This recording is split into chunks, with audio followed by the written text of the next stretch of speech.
Émission 817. Cette semaine, Do a Powerbomb. En direct de Montréal, Québec, Canada. Vous écoutez, oui, les Mystérieux Étonnants.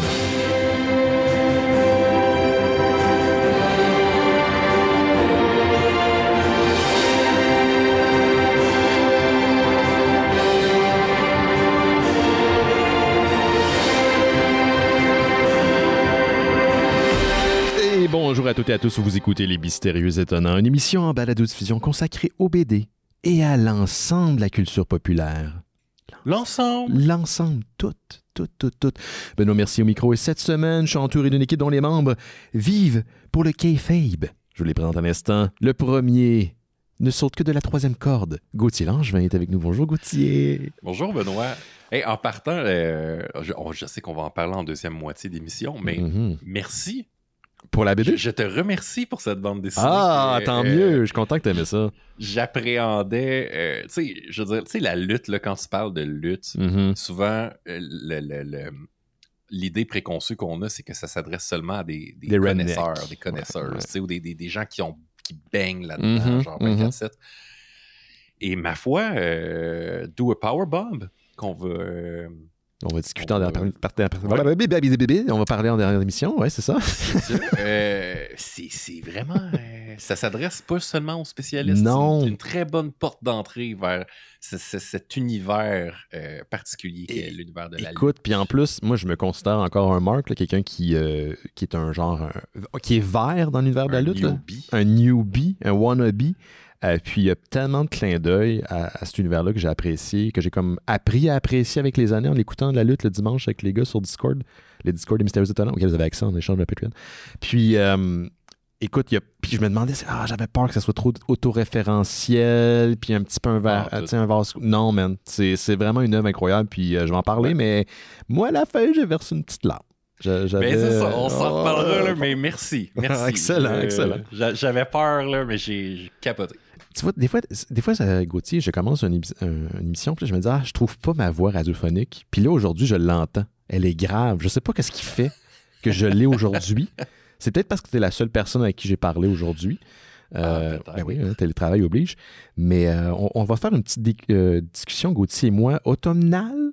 Parce que c'est juste toi puis moi en attendant Laurent Boutin qui va se joindre à nous plus tard au courant de l'émission. Mais on pourrait-tu commencer avec les petites annonces? Commençons avec les petites annonces parce qu'il y a un événement qui s'en vient. Je pense que si vous êtes fan des Mystérieux Étonnants, auditeurs, auditrices de longue date, vous avez compris qu'il y avait quelque chose qui se tramait.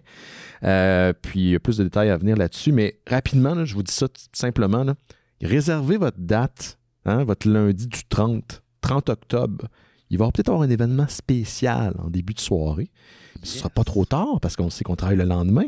Puis ça après une journée de travail pendant les débuts de semaine. Mais quand même, il va y avoir un live des Mystérieux Étonnants, spécial d'Halloween. Ça, c'est à confirmer. Là, c'est facile. C'est un live des Mystérieux qui va débuter à 19h. On va faire ça au Patrovis, comme la 800e des Mystérieux.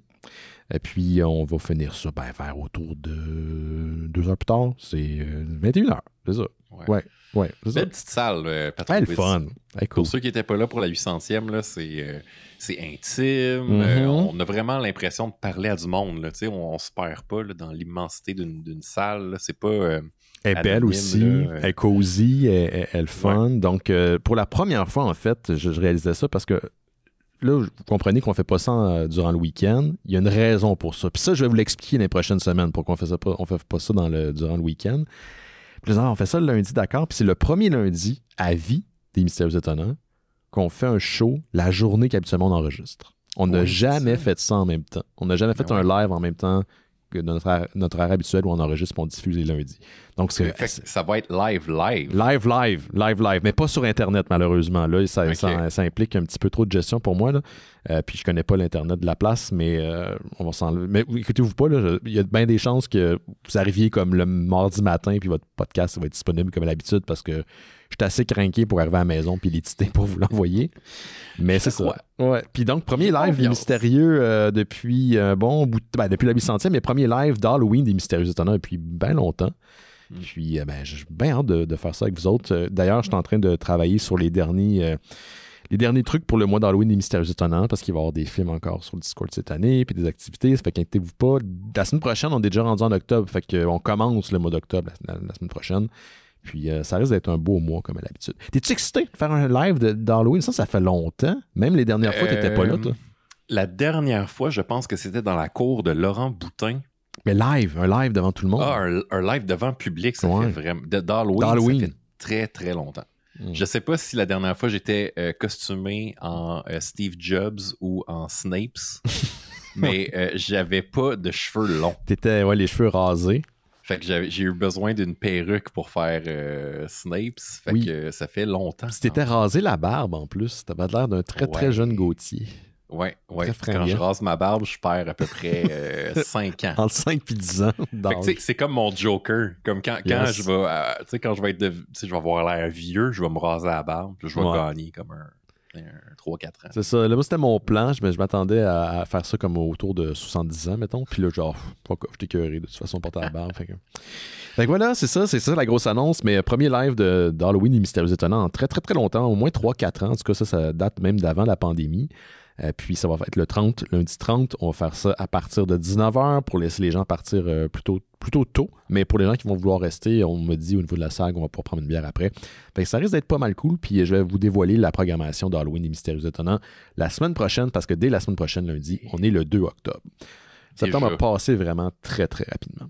Excessivement rapidement. Mais ça va être cool. J'ai une anecdote pour les petites annonces, j'ai une anecdote de Mystérieux Étonnants. OK. Et, à quel point les mystérieux influencent un peu notre vie là, en dehors des shows. Mm-hmm. J'ai une bonne amie, Rosanne, pour ne pas la nommer, qui, tu sais, on s'appelle de temps en temps pour prendre des nouvelles. Puis, évidemment, tu sais, comment ça va? Puis, tu sais, je me mets à y parler, tu sais, des affaires dans ma vie, puis tu sais, où j'en suis rendu. Tu sais, ça faisait à peu près... je sais pas, 6-7 mois qu'on s'était pas parlé. Puis tu sais, au bout du fil, j'étais comme, voyons, elle réagit donc pas, tu sais, à ce que j'ai dit, tu sais, c'est comme si, genre, elle connaissait déjà tout. Puis là, t'es comme, ben là, Gauthier, j'écoute les Mystérieux Étonnants, là, tu sais, comme tout ça, genre, t'en as déjà parlé. J'étais comme, ah ouais, c'est vrai, il y a du monde qui nous écoute. Oui, ça, ça surprend toujours quand... On oublie des fois. Oui. Puis l'impact, elle est comme... Tu sais, des fois, le monde m'arrive et ils me disent, ah ouais, ils me disent un mot, ils me disent une phrase, puis je suis comme, hein? Quoi? Ouais, c'est en réponse à ce que tu as dit cette semaine. Je sais même pas ce que j'ai mangé ce matin. Fait que je sais pas ce que j'ai dit la semaine passée au show, mais les gens écoutent, puis on a une audience qui est très, très attentif. Je pense que même les premiers lives qu'on avait fait dans le temps, tu sais, le monde réagisse, mais il y a des lives où est-ce que les gens écoutent entre les moments où il faut qu'ils applaudissent ou qu'il faut qu'ils réagissent ou qu'ils s'embarquent. Puis c'est un peu déstabilisant. Je me souviens qu'il me semble qu'on a eu cette discussion-là, toi puis moi, il me semble que le monde sont comme... Ils s'emmerdent dessus. Non, tu m'as dit non, ils écoutent. C'est ça, du monde qui écoute. Ils sont attentifs. Ils sont attentifs à ce qu'on dit. Fait que, salut Rosanne. Voilà. Puis d'ailleurs, en parlant de fans ou d'auditeurs des Mystérieux Étonnants, il va y avoir une occasion bientôt qui va se présenter pour les gens du Saguenay, parce que toi, tu ne seras pas là en tant que Gauthier des Mystérieux Étonnants, mais en tant que Gauthier éditeur. Ben oui, c'est ça. Fait que du 28 septembre au 1er octobre, on va être au Saguenay-Lac-Saint-Jean, à l'hôtel Delta Saguenay à Jonquière. Pour le Salon du Livre. Du Saguenay, on le sait pas, mais c'est le 3e plus gros Salon du Livre au Québec après Montréal et Québec. Ah oui, quand même. Donc, le Saguenay a une petite pépite de littérature là, dans sa cour. Fait que pour ceux qui sont intéressés à rencontrer des auteurs, des autrices, des éditeurs, des éditrices, on va être là pendant 4 jours. Il y a plein d'activités qui sont au programme. Il y a un pavillon de la BD même qui a été lancé il y a quelques temps de cela. Donc, il y a vraiment une belle programmation destinée à un public assez varié là, au niveau de la bande dessinée. Nous autres, on va être là avec Jake, Cab, Olivier Carpentier, avec qui j'ai fait la série Far Out. Je sais que Patrick Sénécal est un abonné du Salon du Livre du Saguenay, donc probablement qu'il va être là aussi cette année. Charles Beauchesne, Xavier Cadieux qui ont fait la BD Les pires moments de l'histoire vont être là. Jimmy Beaulieu va être là. Il y a Julien Paris-Sorel aussi qui va être là avec Aventurosaure. Donc on se retrouve toute la gang. Wow, c'est le old school gang. Ouais, ça risque. Il va falloir se contenir notre excitation pendant les premières journées. Vous êtes tous plus vieux et plus vieilles que jadis, donc je m'attends pas à des débordements style Salon du Livre de Québec. Là.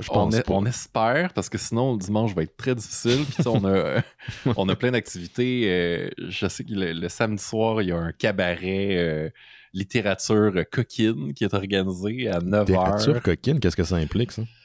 Ben, des lectures un peu osées, folichonnes, qui vont être faites devant le public. Et pour l'occasion, Charles Beauchesne a été mandaté pour lire quelque chose. Oh, wow! C'est à moi que c'est moi qui ai eu la mission de trouver le texte en question. OK. Et je lui fais lire des textes coquins, folichons du Moyen-Âge. Et, du Moyen-Âge, OK. Dans un vieux français du Moyen-Âge? Ouais, genre, tu sais, chrétien de Troie, là, les aventures. Elle montrait son petit doigt, puis... Ouais, elle montrame son petit doigt.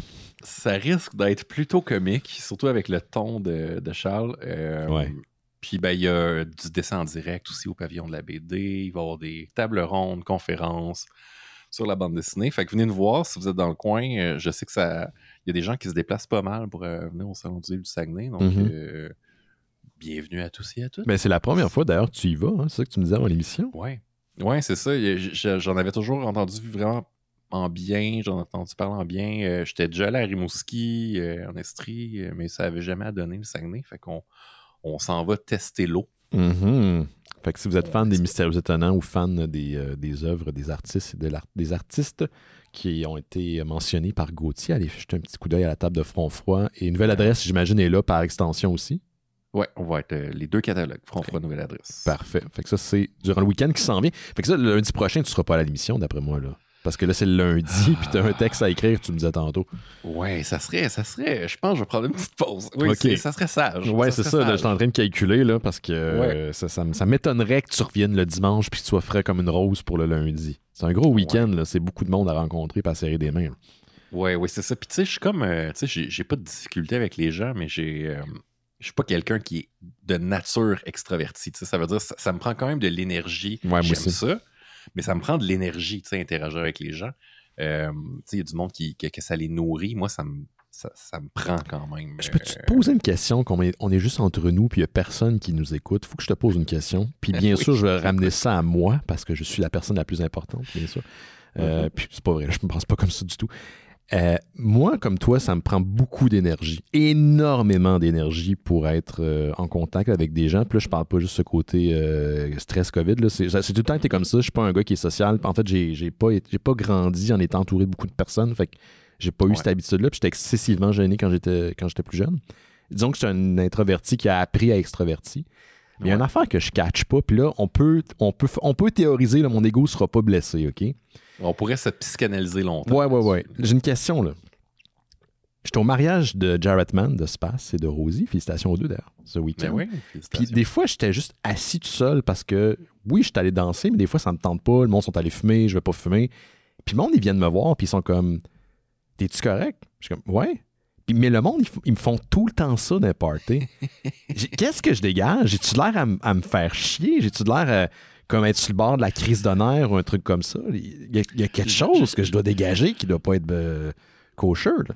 Ben moi, tu sais, je vais ramener ça à moi à mon tour, parce que c'est ça, on est dans le royaume de la subjectivité, mais moi je pense qu'au repos, je peux avoir une resting bitch face. Ah ouais, ça je l'ai par contre, ça je l'ai en maudit. Puis tu sais, juste de par mes sourcils, mes sourcils ont comme un pic, tu sais, comme ça fait un V inversé. Oui. Puis fait que ça fait en sorte que j'ai l'air bête quand je souris pas. T'as l'air d'une mopette. C'est ça. T'es Eugene Levy des Mystérieux Étonnants.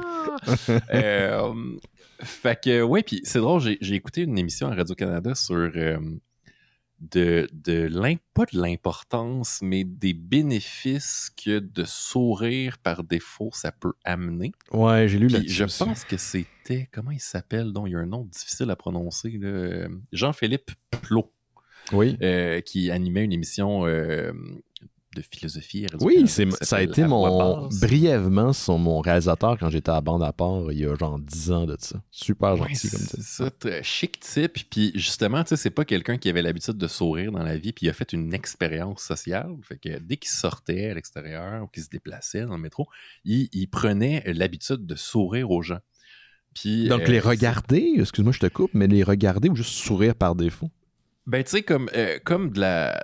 Tu sais, quand tu marches sur la rue, tu sais, ça se peut que tu croises le regard de quelqu'un.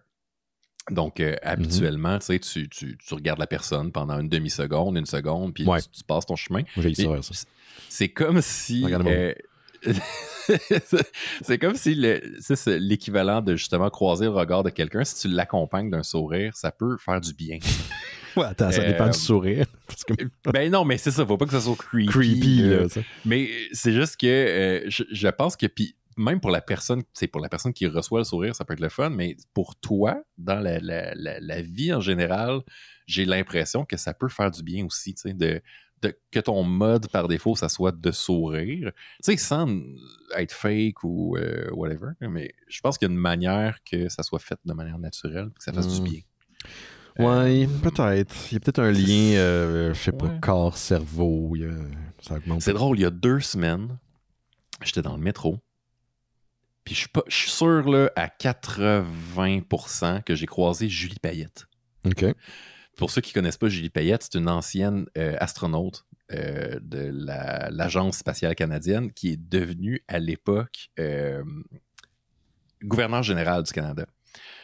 Et puis, Mme Payette a eu une expérience un peu négative avec ses employés, c'est-à-dire qu'il y a eu des plaintes pour genre harcèlement puis abus genre dans son bureau, puis ça c'est devenu public, puis ça a fait un peu un espèce de scandale. Moi, je me souviens. Quand je l'ai croisée dans le métro, tu sais, elle avait son petit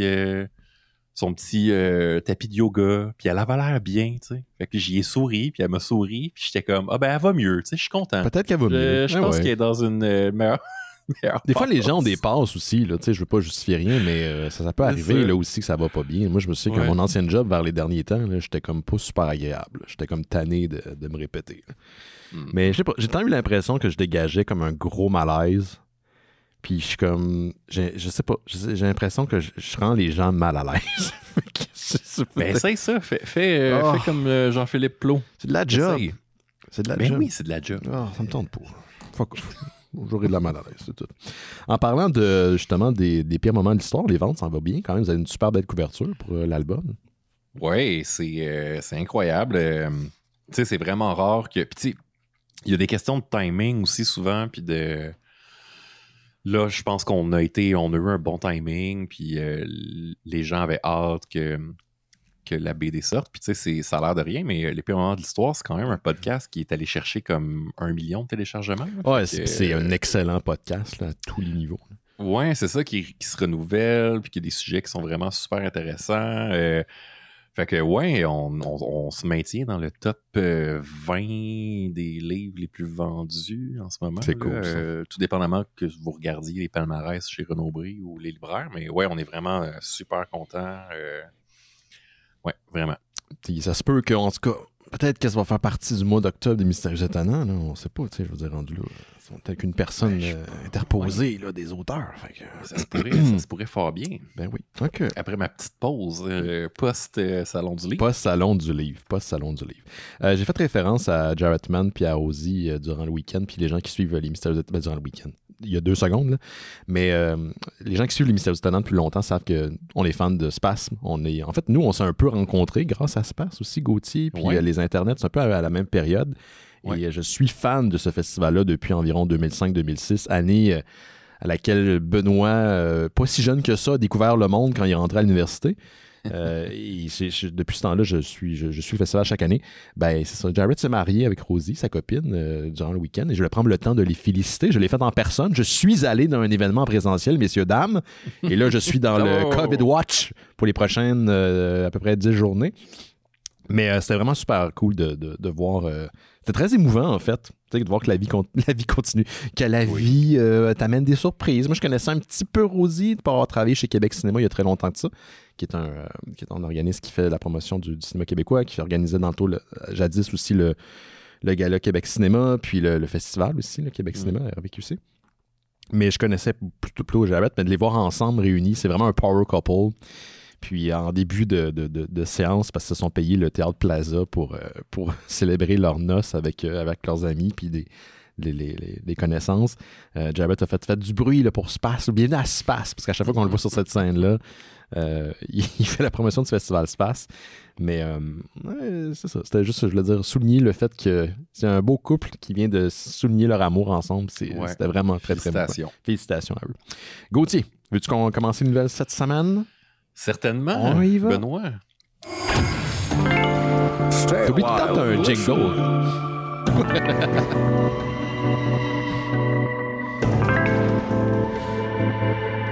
Ah oui, une petite conversation automnale. Ça sent le pumpkin spice. Ça frette un peu. Yes. Oui. On prend une petite couverte. On se fait un thé. On écoute des films d'horreur. Oui. C'est ça. On joue à des jeux vidéo. Oui. Est-ce que tu as justement entendu parler du jeu Millennia, Benoît? Millennia, non. Parce que de toute façon, tous les Millennia, là, ils veulent pas jouer, eux autres. Ben, c'est ça, faut pas confondre avec Millennial, le jeu ça. C'est que où tu dois affronter la gig économie afin de payer ton loyer en évitant de payer 5$ plus pour boire pour un moyen latte. Si tu passes au-delà de l'inflation de 5%, t'es fait, c'est game over. C'est ça. Fait que non, je parle pas de Millennial, je parle de Millennia, pas de L. C'est le studio suédois Paradox, que tu connais peut-être parce qu'on le connaît pour Cities Skyline et Star Trek Infinite. Oui, je n'ai pas encore joué à Star Trek Infinite. Je sais que c'est en développement, ça, cette affaire-là, si je me souviens bien. Mais Cities Skyline, c'est le SimCity 3000 qui est meilleur que SimCity 3000. Exactement. Puis d'ailleurs, qui est utilisé parfois par des gens en urbanisme pour planifier la circulation puis comment les gens vont réagir. Fait que Paradox, qui est quand même un studio qui est vraiment qui est spécialisé dans le grand strategy, là, si tu veux. Là. Ils ont annoncé la semaine dernière avec un reveal trailer qui préparait un concurrent direct à la franchise de Civilization de Sid Meier. Oh, OK, ils rentrent dans ces eaux-là. Là. Ouais, c'est ça. Donc, Millennia, c'est un jeu, c'est du classique Grand Strategy où on appelle ça aussi les 4X Games pour Explore, Expand, Exploit and Exterminate. Un explode à la fin aussi. Hein, oui, un explode. Si vous mourrez. Donc, c'est ça. Donc, Millennia, c'est vraiment dans cette tradition classique-là de jeu où vous fondez une civilisation à travers différents âges tout en affrontant d'autres nations concurrentes.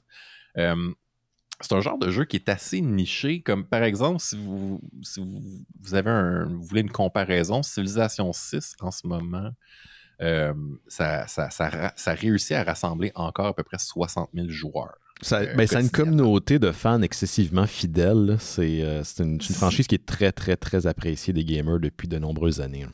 Ouais, c'est ça, Civilization 6, je pense que ça date de 2016. Là, donc, c'est quand même un jeu qui a 8 ans, puis il y a encore comme 60 000, c'est une communauté de 60 000 joueurs qui s'y adonnent encore. C'est probablement, je sais pas, mais c'est probablement plus que Diablo 4 en ce moment. Pour vrai? Ça va pas bien pour Diablo 4 en ce moment? Jeu que j'ai abandonné. T'as abandonné Diablo? Mais qui es-tu, Gauthier? Ben, il n'y a plus personne dans le jeu. On s'en fout. C'est bizarre. T'as pas besoin de leur sourire quand tu les croises dans le jeu. Tu peux juste comme des trucs, une hache.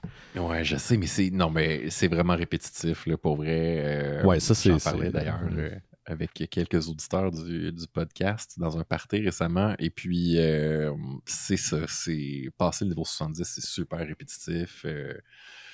Donc, je me suis tourné vers Starfield.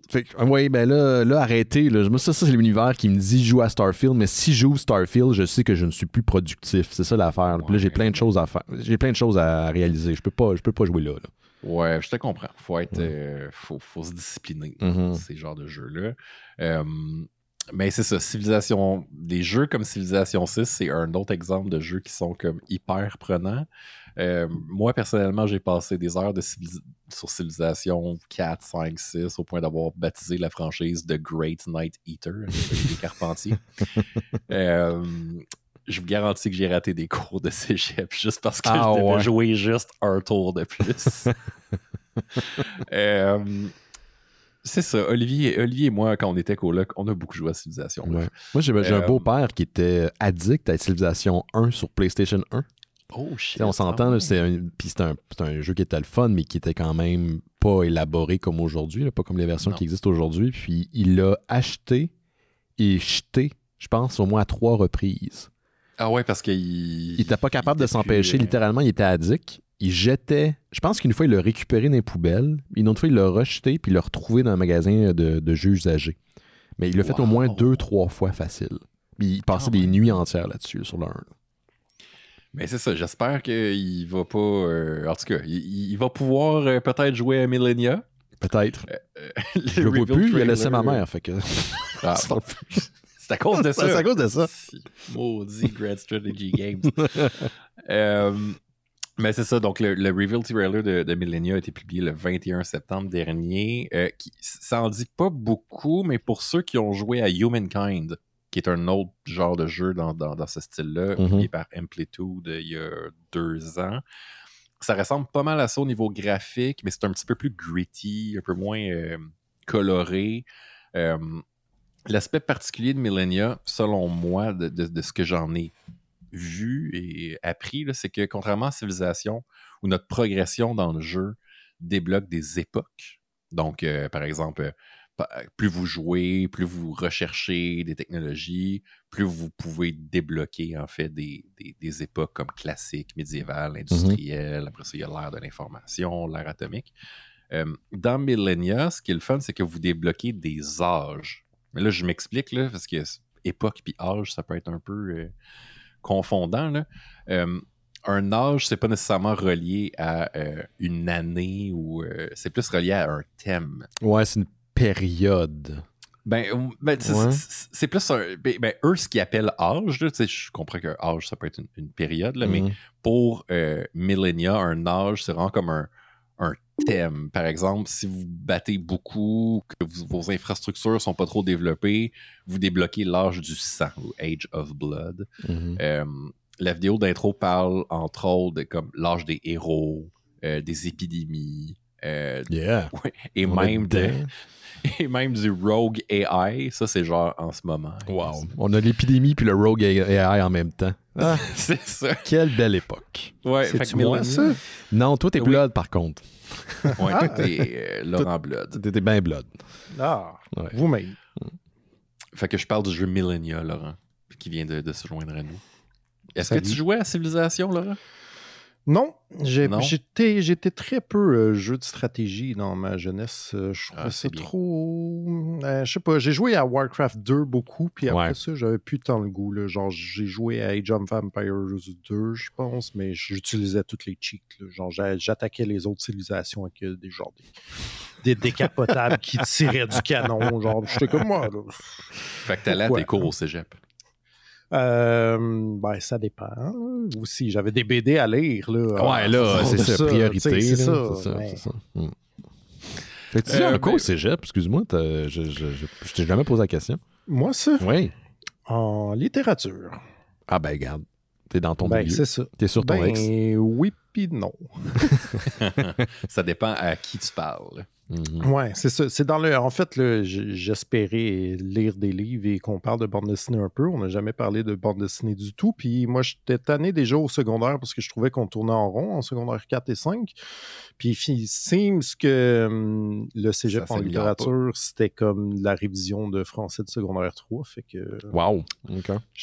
D'où le pourquoi j'ai pas poursuivi mon cheminement scolaire. Je suis jamais allé au cégep, ça m'a jamais tenté. Puis à chaque fois que le monde parle de leur cégep, c'est soit vraiment cool parce qu'ils étaient tout le temps en train de foxer leur cours, ou c'était fucking plate puis ils étaient tout le temps en train de foxer leur cours. Fait que finalement, je pense que j'ai pris la bonne décision.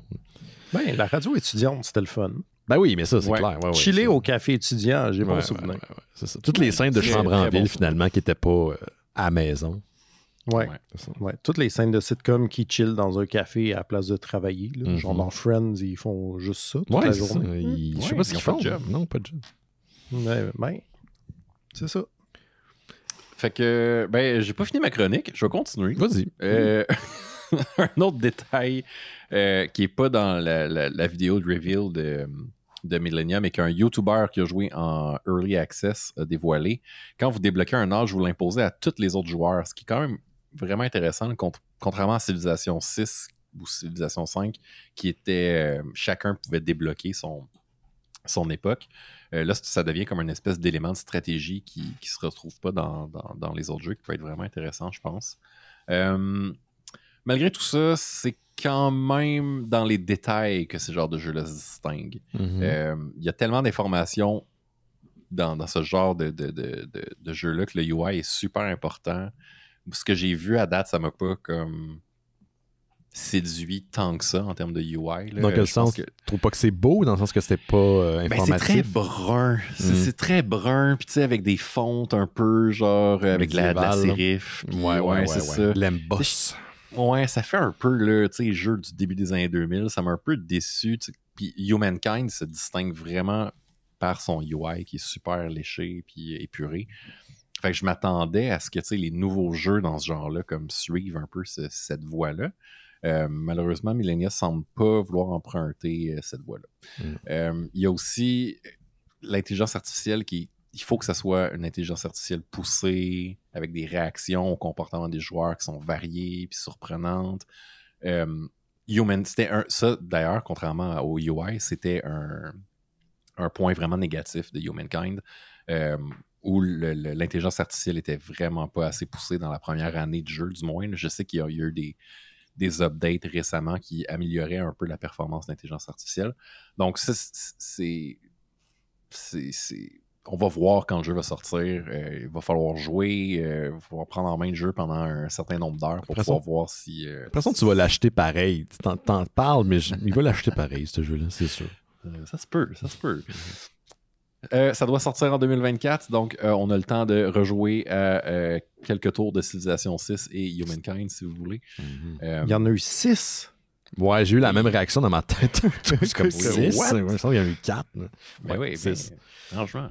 Ouais. Le 5 et le 6 sont très bons. Si jamais vous gamez sur PC, Civilization 6 est vraiment bon. Mais qu'en est-il? Switch. Qu'en est-il de Alpha Centauri, qui est un peu la suite? Est-ce que ça existe encore, ça? Je sais pas. Tu te souviens pas d'Alpha Centauri? Non. C'est vrai qu'il y en a eu 2. C'était comme un genre de spin-off qui se passait sur une autre planète qu'on allait scraper à la place. Ah ouais. C'était comme la suite spirituelle de Civilization, si je me souviens bien. Ouais. Alpha Centauri? Centauri, ouais, c'est ça. S-E-N-T-U-R-Y. Ouais. OK. Ah non, j'ai pas joué. C'était dans la PC Gamer. Parce que j'étais le gars qui achetait le PC Gamer, même si j'avais pas de PC. Ça a pris du temps avant. Ouais, faire du lèche-vitrine des fois. Hein. Ah ouais, dans les bonnes vieilles époques des magazines. J'aimais bien ça, avoir des catalogues de Warhammer, mais je me suis jamais acheté un bonhomme. Il y a Nikatawa qui pose une très bonne question dans le chat, Gauthier. Est-ce que tu as continué ton aventure à Baldur's Gate? Parce que toi qui sembles mettre de l'énergie beaucoup dans des jeux qui éliminent ta vie, Baldur's Gate paraît que c'est un candidat de choix. Oui, ben en fait, c'est ça, ça demande trop d'heures, Baldur's Gate. C'est intense, man. J'ai vu des affaires, je suis comme, mais voyons donc, tu vis une autre vie, là, t'as pas le temps. Là. Ouais, c'est ça. Non, j'ai pas eu le temps. J'ai continué un peu offline, pas sur Twitch, là, les aventures de Jake Dion médiéval. Mais ça s'est mal terminé là, pour Jake. Tombé dans un trou? Non, il s'est fait manger par un dragon. On sait que c'est comme ça que ça finirait pour le vrai Jake dans la vraie vie. Là. C'est sûr. Mais pas mal toutes nous autres, je pense. Là. Bon, moi, je me tiendrais loin des dragons. Jake, c'est parce qu'il pense qu'il peut le maîtriser. Il va être mon ami. Non, c'est parce que tu comprends pas, il va te bouffer. Là. Il va essayer de le convaincre de travailler avec lui. De travailler avec lui, de pouvoir le conduire. Ça serait son genre. Oui, pour vrai. Ouais. As-tu fini, M. Gauthier? Oui. Avec Laurent?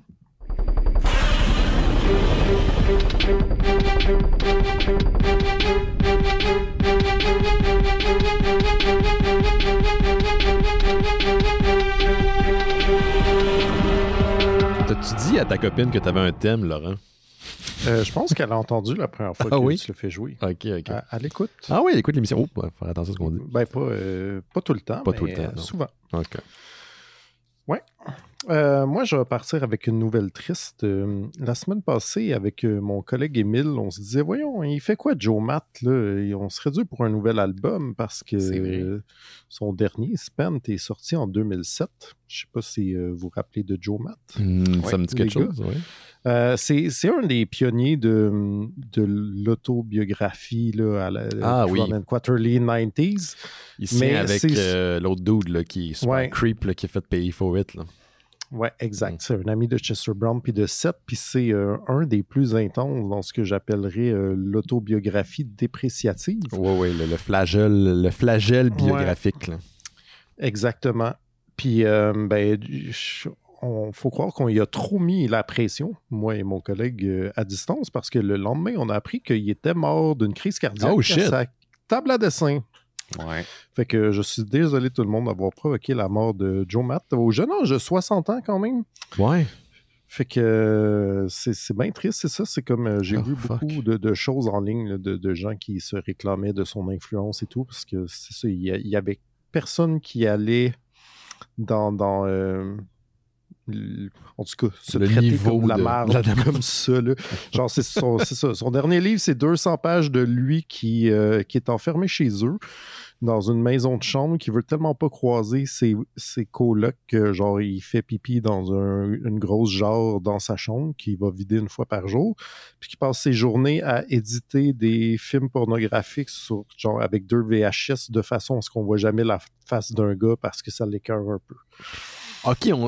OK, c'est ça. Oui, on parle de ça. Le gars, il a fait 200 pages de ça, c'était cette période-là de ma vie, genre, puis il y a des affaires plus vieilles où, c'était comme prépublié en comics, puis il est comme, il y a des numéros entiers que c'est genre, je trippe ben trop sur cette fille-là, genre, puis que là, après, le numéro d'après, c'est comme, ah ouais, ma blonde, elle a lu mon comic, puis elle était fru. Ben oui, qu'est-ce que tu penses qu'elle a lu? Oui, of course. Puis là, il met ça dans son comic, fait qu'il est encore plus fru, genre, comme, aucun tabou, là. Fait que c'est ça. Fait qu'il n'y aura pas d'album, finalement. Ben, écoute, je sais pas, tu sais, ça faisait 2007, 15 ans ça commence à faire 15 ans, là. Mais qu'est-ce qu'il faisait pour vivre? Il vivait de chez royauté ou quoi? Écoute, il y a des bouts dans ses livres où on le voit essayer d'être vivre tellement cheapement que son but, c'est de vivre sur les intérêts à la banque, genre de son argent à la banque. Puis là, c'est-tu Julien Bernatchez, ça? C'est finalement Joe Matt, puis ben, c'est la même pour personne. vrai, il y a rien d'influence que ça m'étonnerait pas. Mais... fait que c'est ça, je sais pas, il devait bien travailler sur quelque chose. Je sais qu'il y avait des droits télévisuels là, qui avaient été négociés un bout, puis qu'il travaillait là-dessus, puis que ça n'a jamais abouti. Je sais pas si, genre, peut-être qu'il y a un album de fini, puis qu'il va sortir post-mortem. J'ai vraiment aucune idée de sur quoi il était. Il mettait un dessin par-ci par-là sur Instagram des fois, mais il nous a jamais dit, genre, je travaille sur ce gros truc épique de 500 pages non plus. Là. Est-ce que l'article de sa mort disait à peu près l'heure à laquelle il est décédé? Parce que moi, j'essaierais de coordonner ça, voir si c'était à peu près en même temps qu'il y avait pensé. Non, écoute, j'ai pas vu. En plus, c'était comme... mon Dieu, on a vu la nouvelle le lendemain, mais des fois, ces affaires-là, ça prend 2-3 jours avant de se rendre, tu sais. Va savoir, mais j'espère pas. J'espère, en tout cas, j'espère qu'à cette distance-là. Ouais. Il était à LA, OK. Je pensais qu'il était a déjà habité à Montréal, il semblerait, dans le temps qu'il travaillait chez DC. Il faisait les couleurs sur Grendel de Matt Wagner. Puis il a déménagé à Toronto pendant plusieurs années où les comics se passent, puis il était à LA depuis une couple d'années, OK, voilà, une grosse perte. Vous checkerez ça si vous êtes du genre à aimer les affaires vraiment awkward où les gens se mettent vraiment pas en valeur. Oui. Si vous aimez ça, non, c'est beau, j'ai assez de vivre ma propre vie, là, ça me tente pas. Ouais, mais des fois, tu lis ça puis tu te dis, waouh, je suis vraiment pas si pire que ça. Ben là, l'espèce de vase avec la piste dedans, là, ça, je t'avouerais que, ça, j'ai pas fait ça. Bon, ben, je suis ravi de te l'entendre. On parlait tantôt, des fois, j'étais awkward, mais ça, c'est un niveau auquel j'ai pas touché.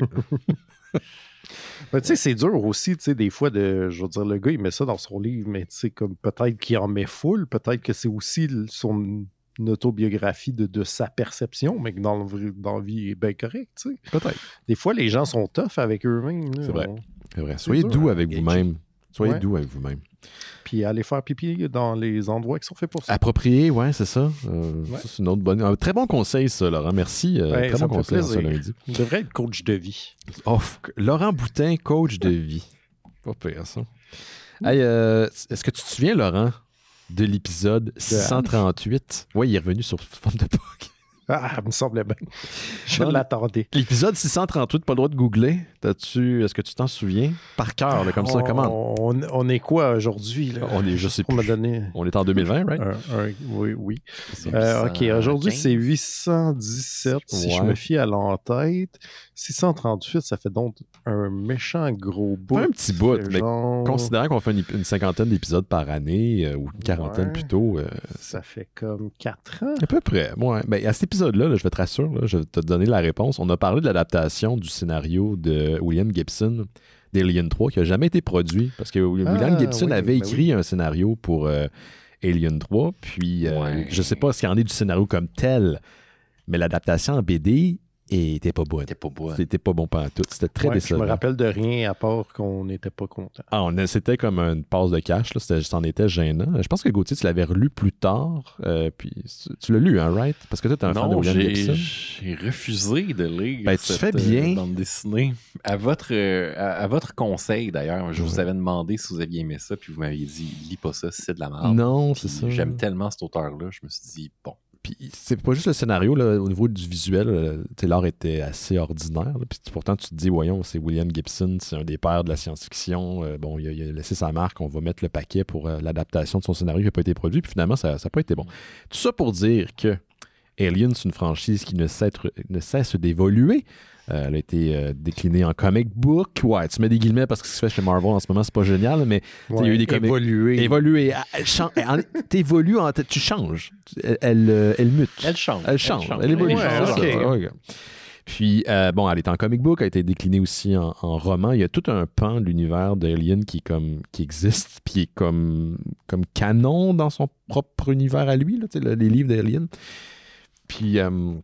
oui, c'est Audition de ta mère, d'ailleurs, qui a un livre là-dessus, ça s'appelle Xenomorph, qui a été écrit par Megan Bédard, c'est ça, à propos de la franchise. Puis ça passe à travers tous les trucs, là, il y a eu des jeux vidéo, puis c'est un travail assez incroyable.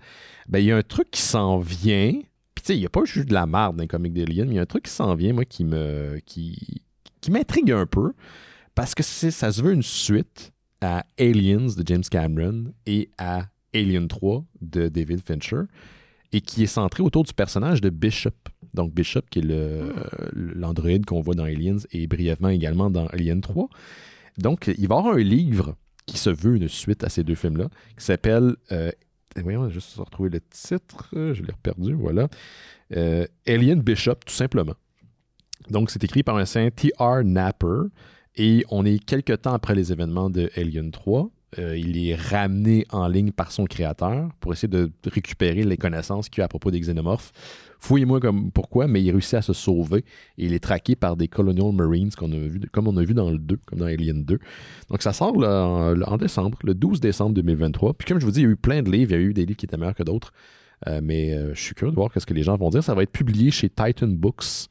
C'est un petit cadeau de Noël. Puis on n'a jamais eu finalement la suite d'Alien de Blomkamp, malheureusement, parce qu'il s'est fait tirer le tapis sous le pied par Ridley Scott, qui est entamé à faire deux suites à Alien Prometheus, ou plutôt whatever, ce film-là.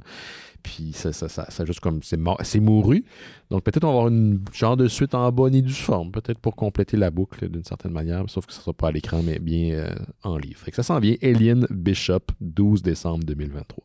Mais c'est fucké, parce que dans Alien 3, Bishop, c'est genre une tête de Bishop, là, il reste plus grand-chose. Il reste plus grand-chose. D'après moi, il va être reconstitué, puis là, il va réussir à se sauver, un truc comme ça. Là. Parce que dans le synopsis, on le dit, il est traqué par les Colonial Marines, donc d'après moi, c'est pas juste lui qui a un bras qui se sauve, quoique ça pourrait être très comique, je sais pas. On a eu Pickle Rick dans Rick and Morty, fait que c'est un peu la même situation, je sais pas. J'imagine juste la tête de Bishop beauté sur un petit gros McWire. Il se sauve. Oui, il se fait beauté, tu sais, sur l'espèce de convoyeur là, qu'il utilise à la fin d'Aliens. C'est un truc jaune, ça peut être pas pire, ça. Exact. Ouais. Puis un bocal à la Futurama, c'est ça. Ben voilà, c'est ça que j'avais. Monsieur Gauthier, on continue avec toi? J'ai plus de nouvelles. T'as plus de nouvelles? T'as juste ça? Mais on vient d'arriver. Dans la vie. Ben là, c'est parce que là, t'as pris un Christy de gros risque. Ah, ben non, là, ça fait 1 heure qu'on jase. À peu près, ouais, c'est ça, t'as raison. Bon, on va continuer avec Laurent. Voilà. Vas-y, mon Laurent. J'ai plus de nouvelles. Non, c'est pas et toi, là. C'est le Festival du Nouveau Cinéma qui commence bientôt, le FNC, pour les intimes. C'est du 4 au 15 octobre prochain à Montréal. Comme d'habitude, j'ai regardé le programme et je ne connais pas grand-chose. Mais on annonce un grand événement qui aura lieu la nuit du 7 octobre. Quand je dis la nuit, c'est vraiment l'entièreté de la nuit parce que c'est la grande nuit Mad Max. Oh. C'est-à-dire qu'on passe ça à 22h puis on se clenche toutes les Mad Max, les 4 Mad Max pendant la nuit. Fait que j'imagine qu'il y a le temps de faire un petit dodo pendant le Thunderdome. Puis pour se réveiller à temps vers 4h du matin avec toute la grosse... la grosse base de Free Road. Ouais. Voilà, qui sera, lui, présenté, si ça vous intéresse, dans sa version Black and Chrome, que je n'ai jamais vue, mais qui paraît qu'il est fort belle. Ouais. On promet au cours de la nuit aussi des performances burlesques, des maquillages, un quiz et qu'on vous offre le petit déjeuner. C'est tombé cool, ça. À l'issue de tout ça. Bon. Tout ça pour la modique somme de 25$. Ça a lieu à l'Impérial, si jamais ça vous tente de faire une nuit blanche déguisée en cuir. T'es pas obligé d'être déguisé en cuir. T'es pas obligé, mais tu sais, tant qu'à y aller. Tu vas avec ta guitare qui lance du feu aussi. Ouais. Hey, 4 films puis un déjeuner pour 25$, c'est pas mal. Ouais, c'est vraiment bien. C'est quand même un bon deal. C'est juste que... Un déjeuner, c'est 25$ maintenant. Oui. Ouais, c'est vrai. Mais là, je sais pas si ça sera... C'est pas du quel genre de déjeuner. Ça va être genre déjeuner continental, d'après moi. Ouais. Quand même. Puis sinon, une autre chose que j'ai vue qui vaut la peine, moi j'ai déjà mon biais, c'est le film Adam change lentement. Enfin, le long métrage de Joël Vaudreuil, qui est musicien avec podcast, qui est Le Diable comme l'outil, mais qui a aussi réalisé beaucoup de courts-métrages que j'ai pu voir jadis à Spasme. Un qui s'appelait genre La cour de récréation, qui était vraiment très weird et drôle. Il y avait aussi Le courant faible de la rivière. Tu sais, pensez, c'est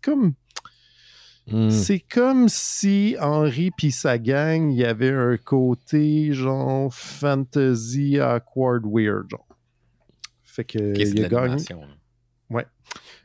Oui, c'est de l'animation. Le film, d'ailleurs, il vient de gagner le prix du meilleur long métrage d'animation au film d'animation d'Ottawa qui avait lieu la semaine dernière. Puis je pense qu'il avait été projeté en primeur au gros festival international d'animation à Annecy en France. Donc, un genre de big deal, là, mais j'ai bien hâte de voir ça. D'habitude, son genre d'humour, ça me parle pas mal. Good. Merci, là. Beau. Ben oui. C'est beau. Tu vas-tu aller à la soirée de Mad Max? Non, je pense que je travaille le lendemain, puis c'est quoi la date? Vieux. C'est le 7, samedi le 7 octobre que ça commence. Fait que là, je suis trop vieux pour arriver après une nuit blanche de Mad Max puis faire ma journée de travail. Tu pourrais aller dormir à la librairie avant que... Ouais. Ben, tu sais, mettons que quelqu'un veut que j'y suggère une BD, ça risque d'être confus après ça. Ouais, je comprends. Moi, je faisais ça quand j'étais à l'hôpital. J'allais dormir quand j'allais au centre-ville, puis j'allais dormir à l'hôpital le temps que mon chiffre commence. C'était pas des belles années, c'était pas des sommeils très, très... Dans le temps qu'il y avait des lits libres à l'hôpital. Ouais, non, tu trouvais un spot. Là. Tu volais pas un lit de quelqu'un, là, tu volais pas le lit d'un patient, là, c'est pas ça. Là. Ben non, mais il devait bien y en avoir de lousse là, dans cette système de santé. Non, même jadis, il n'y avait pas de lit de libre. Oui, je sais. Ça fait 30 ans que c'est... Ça fait 30 ans que c'est la même crise de joke. Ouais, je sais. À un moment donné, on regardait une VHS quand j'habitais avec Simon, puis c'était comme... il y avait les nouvelles, je pense que c'était les nouvelles TVA ou TQS de l'époque, puis il parlait du ministre et ses nouvelles propositions pour réduire le temps d'attente dans les urgences, puis c'était quelque chose qui datait d'il y a genre 20 ans. C'en était triste. C'est drôle. Ça, c'est drôle. Ça, c'est drôle. Hey, je parlais d'un petit plaisir coupable.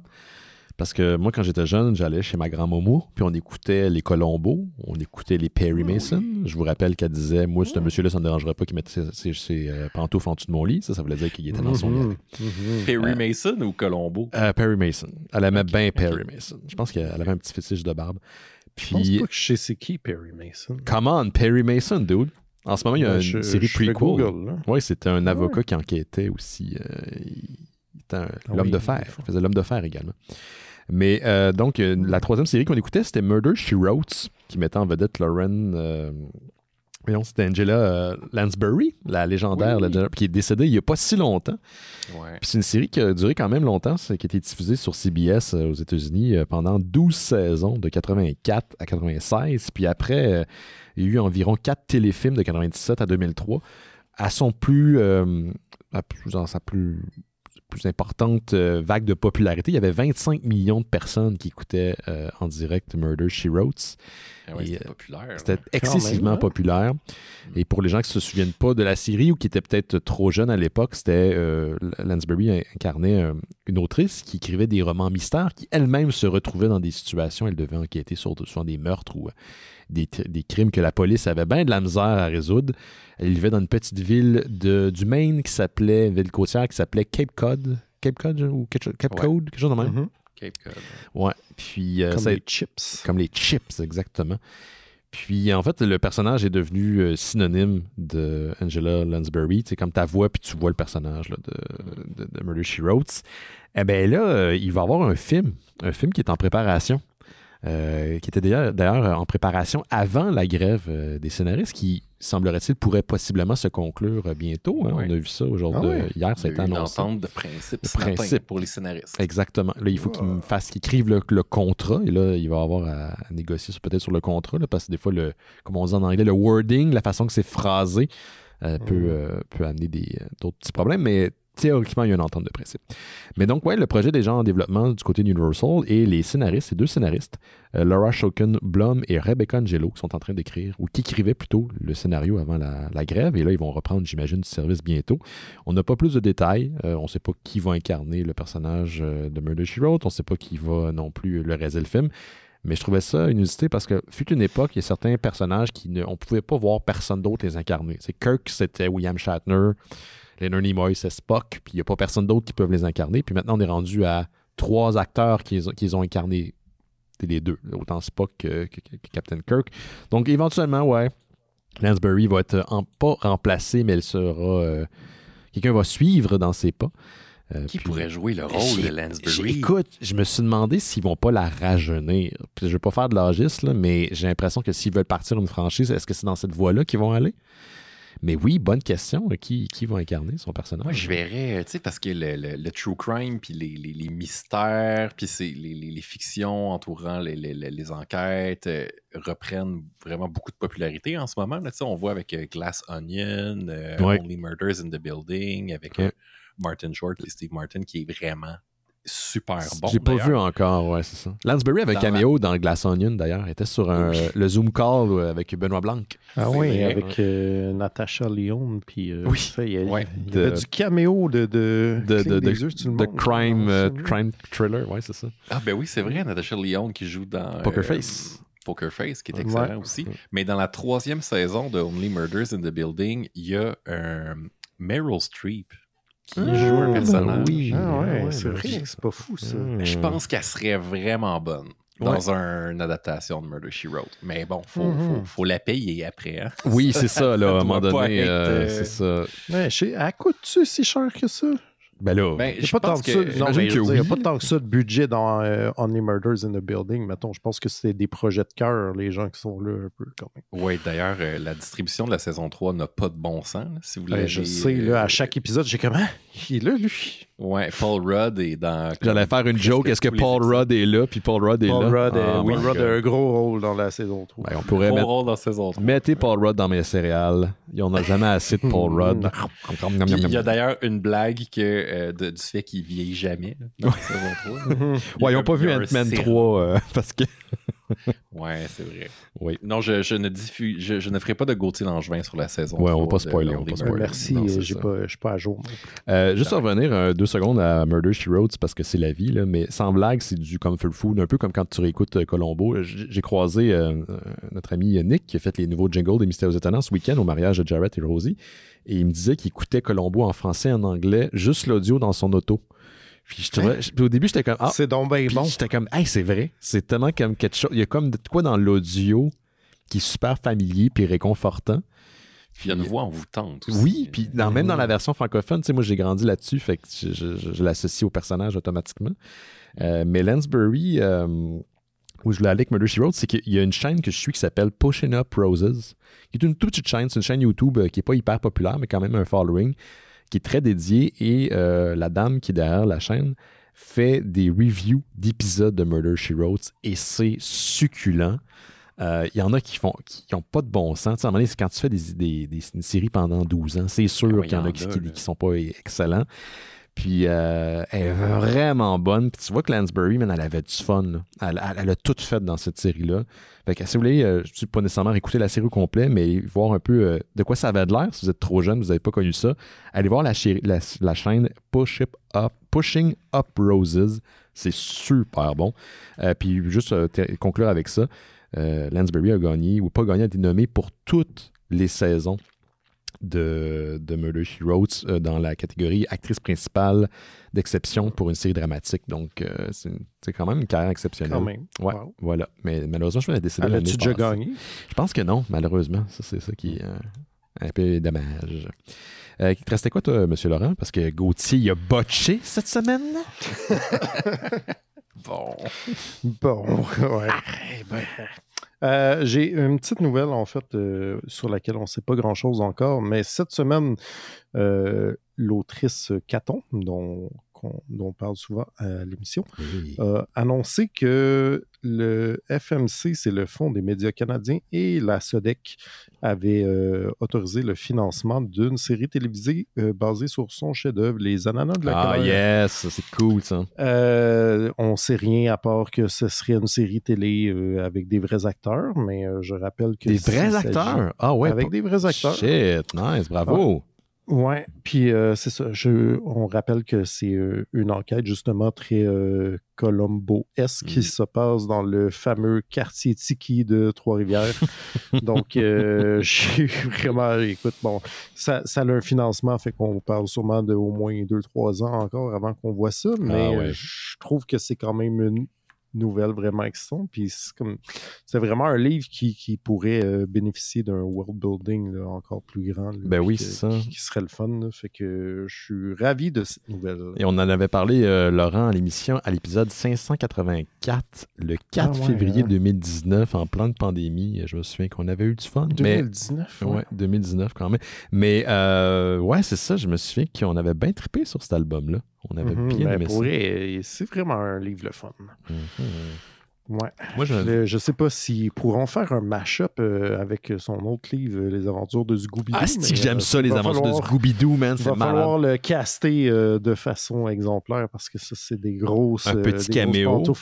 Ouais, tel Perry Mason. Mais non, mais un petit caméo, là, un petit clin d'œil, ça serait le fun, ça. Ouais, ce serait pas pire. Quelle époque, hein? Là, en plus, on a vu Les Misérables qui est adapté. On a qui vient d'être fini de tourner, je pense. Ouais, je pense c'est comme c'est cool, la BD québécoise en ce moment. Ouais. J'ai hâte de voir ma série télé de Far Out aussi. Boy, ça va prendre plus qu'un financement de la SODEC pour ça. Mais c'est bien quand même de voir que les institutions financent de plus en plus ce genre de projets-là. Je pense pas qu'il y a 5-6 ans, ça aurait été le cas. Là, mais, quelle BD, Keb, vous aimeriez voir adaptée au grand écran ou petit écran, en télésérie ou au cinéma? Ben là, toi, tu viens de le dire, mais un autre. Toi, Gauthier, as-tu une idée? Difficile, hein? Ben, en fait, tu sais, je vais prêcher pour ma paroisse, là, mais tu sais, nous autres, on aimerait vraiment ça, éventuellement, voir des capsules animées des pires moments de l'histoire. Pour moi, ça fait vraiment du sens. Là. On a déjà le matériel. On aimerait vraiment ça. Moi, j'aimerais voir, puis je vais prêcher pour ta paroisse à toi, mais Cab, j'aimerais voir U-Town en petite capsule style La Clique. Underdog, mais avec on pourrait prendre l'occasion pour agrandir un peu plus l'univers, puis avoir des épisodes à chaque semaine. Ce serait vraiment le fun. Ah, mais ça... Moi, ça fait longtemps que je rêve d'un univers étendu de Hiver nucléaire aussi. Hiver nucléaire, c'est très cool aussi, oui, j'avoue. J'aime ça l'histoire que Cab a faite avec Hiver nucléaire. Mais tu sais, à chaque fois, je suis comme, oui, mais je suis sûr que dans Montréal-Nord, il se passe de quoi de vraiment intéressant puis qu'on n'a pas vu encore. On n'a pas vu Hochelaga non plus. Hein? Ben, Hochelaga dans le 3 quand même. Es-tu là? Oui, c'est vrai, il y a les portes, c'est vrai, t'as raison. Ouais, mais tu sais, c'est ça, je suis comme, il y a ça aussi un univers étendu là, qui peut avoir beaucoup de viande autour de l'os. C'est comme, il y a en tout cas, j'aimerais je voir sais pas dans quelle forme, là, mais... Un jeu vidéo aussi adapté. Ben là, un jeu vidéo, j'aimerais... Ouais, Hiver nucléaire en jeu vidéo, ça serait pas pire. C'est un genre de point and click adventure à la Grim Fandango. Ça coûte très cher. Très cher, mais crime, ça se fait, ça peut se faire, et je sais pas. Oui. Ça prend une bonne campagne de sociofinancement, là, comme Sea of Stars. Sea of Stars, oui, exact. Moi, je vais continuer parce que Gauthier a botché cette semaine, mais... je vous ai parlé de... Oui, je sais. Je me demandais pourquoi tu parlais longtemps. Genre, il y en a beaucoup à dire, mais finalement, il brodait le tabarnak. Ben non, je vais parler de mes amours parce que c'est drôle, mais jusqu'à aujourd'hui, on parlait de Star Wars sur le Discord des Mystérieux Étonnants, puis je m'aperçois à quel point genre j'ai des réflexes de partir dans le lore, parce que quand j'étais jeune, j'étais excessivement obsédé par Star Wars. C'était un peu la chose qui me gardait... je dirais pas qu'il me garderait en vie, là, je vais pas être dramatique, là, mais c'est quelque chose que j'aimais beaucoup, l'ancien canon de Star Wars. Et là, on est dans une ère un peu d'or, de l'âge d'or de Star Wars. Allez voir Ahsoka, de la nouvelle série sur Disney+. T'aimes ça? Moi, j'adore ça. J'adore la série. Les critiques sont mitigées quand même. Ben, qui mange de la merde. Pour vrai, c'est super bon. Non, si moi, je suis mitigé, est-ce qu'il faut que je mange de la merde? Non, toi, tu peux manger pas de la merde, mais tu manges pas ton pépi. Qu'est-ce que t'aimes pas? Attends, quel épisode t'as écouté? Je suis à jour, je pense, là, à moins qu'il y en ait eu déjà un cette semaine. Non, pas vu, mais, il sort le mardi, mais à 21h. Mais écoute, j'haïs pas ça comme j'ai haï Obi-Wan. Là, qui est non, Obi-Wan, c'est gênant. Il y a des la grosse vidange. Oui, c'est la vidange. Mais on dirait que, genre, à chaque semaine qui passe, j'oublie que je regardais ça, puis j'oublie que qu'est-ce qui s'est passé avant. Là? Genre, c'est la seule que je regarde là, genre, dans les épisodes précédents, parce que ça me laisse rien du tout comme ça. Ah, man, moi, c'est tout le contraire. C'est les épisodes m'habitent, puis j'y repense pendant longtemps. Est-ce que tu avais écouté Rebels dans le temps, des dessins animés aussi? Ben, c'est ça. C'est peut-être ça mon problème. J'ai jamais vu Rebels, j'ai jamais vu Clone Wars. Pour moi, c'est tous des nouveaux personnages, fait que j'ai pas d'attachement. Ouais, la série des affaires. Je sais pas pourquoi Tron, c'est... Exact, c'est le problème. C'est peut-être... Fait que je suis comme... Ouais, mais là, c'est comme n'importe quoi. C'est moi là, qui est pas préparé. C'est comme n'importe quoi. À un moment donné, c'est des univers qui sont consensuels, fait que c'est comme écouter le chapitre 25.9.3 puis de pas savoir pourquoi ces personnages-là sont importants. T'sais, moi, en tant que fan de la première heure de Star Wars, fut des années 90, Tron, c'était comme le gros personnage qui était particulièrement intéressant, écrit par Timothy Zahn.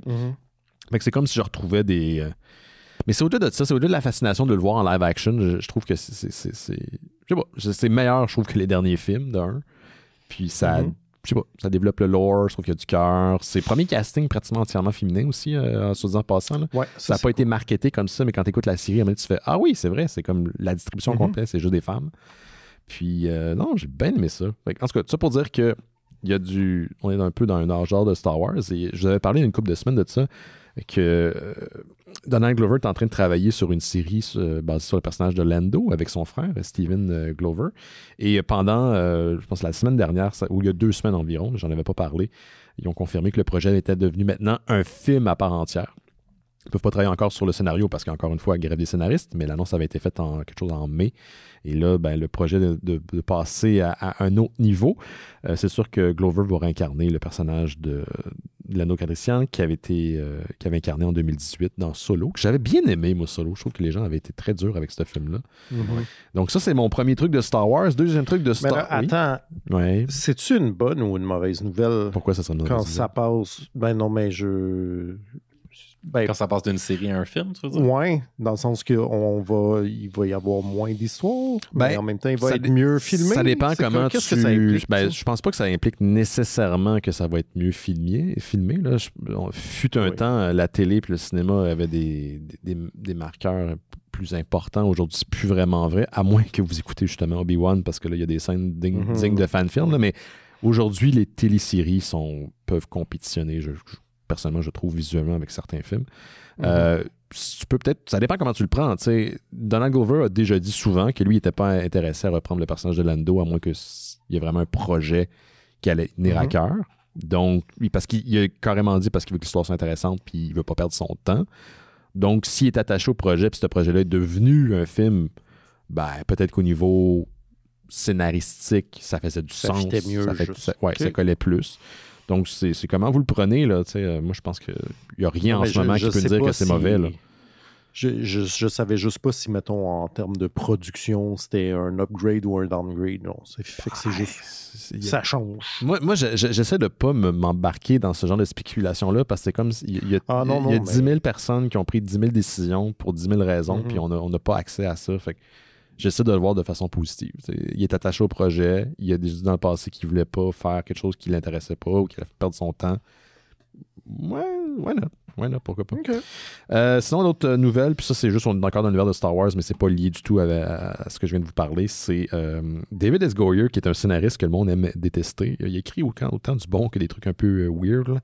Il est passé un podcast la semaine passée qui s'appelle Happy Confused Podcast. On l'a souvent mentionné à l'émission. C'est un podcast américain qui interviewe des gens du milieu du cinéma et de la culture pop.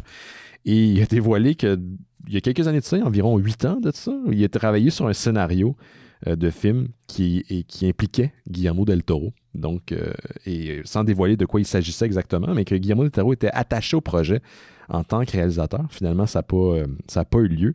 Et del Toro a confirmé la nouvelle sur les médias sociaux en rajoutant le petit coquin 2 indices. Il a dit, je peux pas parler de ça, mais je peux vous dire J, c'est la lettre J, puis les lettres BB, donc 2 fois la lettre B. Fait que le monde comprenne qu'on parle de Jabba, sans doute, parce que de toute façon, Guillermo del Toro, jadis, il y a 8 ans, avait parlé d'un pitch de Jabba, d'un film de Jabba qu'il aurait aimé réaliser, un peu à la manière d'un film du Parrain. Donc, dans le milieu criminalisé de l'univers de Star Wars. Donc, ça ne veut pas dire que ça va revenir, c'est juste qu'on apprend que c'était en développement fut une époque, mais que maintenant, ce n'est plus le cas. Fait que moi, j'ai plus rien. Laurent, toi, il te restait quoi si t'avais fini? J'avais fini aussi. Exactement. Bon, parfait. Ah, là, t'as botché. Oui, c'est vrai. Là, arrête. Ça, c'est le fun. Ça, on veut ça. Là. Pour les auditeurs, c'est super intéressant d'entendre ça. Oui, c'est ça. On est là, à moitié. On est là à moitié. Mais on prend une petite pause, messieurs, parce qu'on a quand même parlé d'une grosse bande dessinée, puis à moins que Laurent a un cœur de pierre, je pense qu'il a probablement lui aussi Do a Powerbomb. La suite vous surprendra. La suite nous surprendra, mais avant de prendre une petite pause, je vous amène des merveilleuses nouvelles. Premièrement, on a eu un nouvel épisode de Bifurcation la semaine passée, dédié au réalisateur scénariste Lynch. Donc, on a parlé du pilote de Twin Peaks. On va en avoir encore un cette semaine, puis vous allez avoir d'autres contenus dans les prochaines semaines. Donc, si vous donnez au Patreon des Mystérieux Étonnants, vous avez accès à Bifurcation, qui est le podcast exclusif des membres Patreon. Et vous avez aussi accès à Terre Humaine chez Isidore à l'avance, qui est le podcast dédié à la télésérie Terre Humaine. Des grands fans de Terre Humaine, je sais pas, je comprends pas le trip, mais les gens sont fidèles à ce podcast-là. Mais vous l'avez en avance sur notre Patreon. Puis aussi eu cette semaine un nouvel épisode de Terre Kaiju, donc samedi dernier, où il est disponible sur notre chaîne YouTube, mais aussi sur toutes les plateformes de podcast en audio. Et voilà, ils ont parlé du film Rodin de 1956, je crois, si je me souviens bien. Ils n'ont pas l'air à triper sur le film, mais c'est le fun d'entendre Simon et Jake parler de revenir au micro finalement de Terre Kaiju. Donc, vous voyez, votre argent, elle va pas dans les poubelles. Là. Elle est réinvestie. Donc, si vous voulez donner au Patreon des Mystérieux Étonnants, vous l'avez déjà fait, puis si vous voulez le refaire ou si vous voulez vous essayer, allez sur mystérieuxétonnants.com, puis en haut à gauche, il y a un bouton « Faire un don ». Quand vous cliquez dessus, ça vous amène vers Patreon. Et pour l'équivalent d'un café par mois, vous avez accès justement à Bifurcation, aux épisodes de Terre Humaine chez Isidore à l'avance. Vous faites en sorte que notre podcast existe, le podcast qui existe, qui est diffusé tous les lundis depuis maintenant 18 ans, ou bientôt 18 ans en janvier. Et aussi, vous faites en sorte qu'on peut produire Noël chez Isidore et Terre Kaiju. Donc, tout ça sert à ça. Puis en échange, vous avez aussi accès au Discord des Mystérieux Étonnants, où durant la semaine, on écoute des films, la lutte le dimanche, on va parler de lutte tantôt. Puis, c'est une belle communauté, on partage des articles, c'est vraiment cool. Donc, c'est ça. On vous invite, si vous voulez nous aider à pouvoir poursuivre les mystérieux dans son ensemble, considérez donner un petit don au Patreon. Sinon, vous pouvez nous appuyer d'autres façons, partager le podcast, en parler, donner un petit 5 étoiles sur les plateformes d'hébergement de podcasts. On est un peu partout, Apple Podcasts, Google Podcasts, Stitcher, Spotify, Amazon Music et en archive. Donc, plus des 300 archives des Mystérieux Étonnants sont sur notre site Internet. Si vous ne les trouvez pas sur le fil RSS, ils sont sur le site. On est également sur Facebook, Instagram, Twitter, ou plutôt X maintenant, et mystérieuxétonnants.com, mais c'est principalement sur Discord que j'interagis. Les communautés fermées fait que c'est plus le fun, parce que tu connais le monde. Tandis que Facebook, c'est Facebook. Voilà. C'est ça. C'est ça. On prend une petite pause, on revient dans quelques instants avec Do a Powerbomb de Daniel Warren Johnson. Vous écoutez Les Mystérieux Étonnants, on va en parler du sujet de la semaine. Et cette semaine, il s'agit d'une bande dessinée publiée chez Image Comics, Do a Powerbomb de Daniel Warren Johnson et Mike Spencer. Pour résumer ça très rapidement, c'est pas super compliqué, on suit la fille d'une lutteuse professionnelle qui est décédée dans le ring. Le nom de cette fille s'appelle Lona. Elle essaie de retracer en fait la carrière de sa mère, essayer de rentrer dans... Comment on dit ça? Faire rentrer dans les pas de sa mère? Il y a une expression pour ça qui m'échappe. Suivre les pas de sa mère dans le milieu professionnel de la lutte. Sa mère s'appelait Yuwa Stiro, c'est une des plus grandes championnes de la Tokyo Grand Wrestling. Elle est morte alors qu'elle combattait Cobra Sun, qui est un lutteur qui est son némésis de longue date, qui l'a échappé justement je pense de la 2e ou 3e corde lors d'un match et elle s'est cassé le cou. Donc on la retrouve plusieurs années plus tard. Lona est dans le milieu indépendant, elle essaye de percer. Son oncle, qui s'appelle Uncle Blood, refuse de l'entraîner. On comprend que c'est son père qui a peur pour sa sécurité depuis des années, qui l'empêche quiconque de l'entraîner. Et son nom vient avec une certaine malédiction, on aura de malchance. Et à un moment donné, elle est contactée par un mystérieux William Nécroton, qui se présente comme un nécromancien appartenant à une dimension parallèle, une lointaine planète en dehors de l'espace et du temps, qui l'invite à participer à un tournoi de lutte et pour qui les gagnants vont pouvoir exaucer un souhait, donc de pouvoir ramener quelqu'un à la vie, n'importe qui à la vie. Donc, dans son cas, ça serait la mère de Lona, Yuwa. Donc, ça a l'air complètement éclaté, puis ça fait pas de sens, puis c'est vrai, puis c'est correct, mais ça fonctionne énormément dans la bande dessinée. Et elle finit par devoir trouver un tag team partner, donc quelqu'un pour être son partner dans le ring, et ça finit à être justement Cobra Sun qui est responsable de la mort de sa mère il y a plusieurs années de ça.